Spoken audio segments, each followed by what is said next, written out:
ಭಾರತದ ಸಂಸತ್ತು. ಭಾರತದ ಕೇಂದ್ರ ಶಾಸಕಾಂಗವನ್ನು ಸಂಸತ್ತು, ಪಾರ್ಲಿಮೆಂಟ್ ಎಂದು ಕರೆಯುತ್ತಾರೆ. ಭಾರತದ ಸಂಸತ್ತು ದ್ವಿಸದನ ಶಾಸಕಾಂಗ ಪದ್ಧತಿಯನ್ನು ಹೊಂದಿದೆ. ಪಾರ್ಲಿಮೆಂಟ್ ಎಂಬ ಪದವು ಫ್ರೆಂಚ್ ಭಾಷೆಯ ಪಾರ್ಲೆ ಪದದಿಂದ ಉತ್ಪತ್ತಿಯಾಗಿದೆ. ಭಾರತದ ಸಂಸತ್ತನ್ನು ವೆಸ್ಟ್ ಮಿನಿಸ್ಟರ್ ಮಾದರಿ ಎಂದು ಕರೆಯುತ್ತಾರೆ. ಭಾರತದ ಸಂಸತ್ತು ಒಳಗೊಂಡಿರೋದು ರಾಷ್ಟ್ರಪತಿ, ಲೋಕಸಭೆ, ರಾಜ್ಯಸಭೆ. ಸಂಸತ್ತಿನ ರಚನೆಯ ಬಗ್ಗೆ ತಿಳಿಸುವ ವಿಧಿ 79ನೇ ವಿಧಿ. ಒಂದು ವರ್ಷದಲ್ಲಿ ಸಂಸತ್ತು 3 ಅಧಿವೇಶನಗಳು ನಡೆಯುತ್ತವೆ.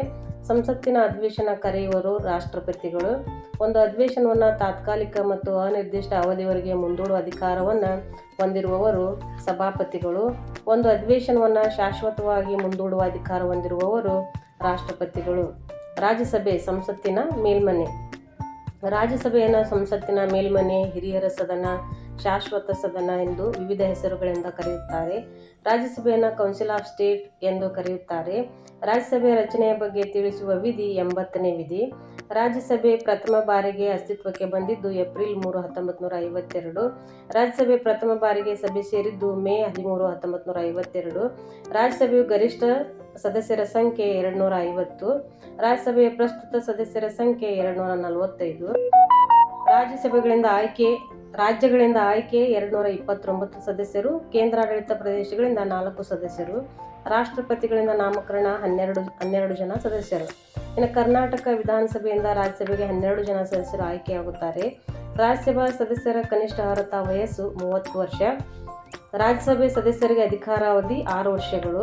ರಾಜ್ಯಸಭೆಯನ್ನು ವಿಸರ್ಜಿಸುವಂತಿಲ್ಲ, ಅದು ಶಾಶ್ವತ ಸದನವಾಗಿರುತ್ತದೆ. ಪ್ರತಿ 2 ವರ್ಷಗಳಿಗೊಮ್ಮೆ 1/3 ಸದಸ್ಯರು ನಿವೃತ್ತಿ ಹೊಂದುತ್ತಾರೆ.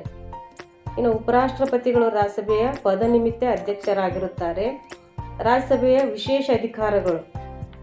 249ನೇ ವಿಧಿ ಪ್ರಕಾರ ರಾಜ್ಯ ಪಟ್ಟಿಯ ವಿಷಯಗಳ ಮೇಲೆ ಶಾಸನ ಮಾಡುವ ಅಧಿಕಾರ ರಾಜ್ಯಸಭೆಗೆ ಮಾತ್ರ ಇದೆ.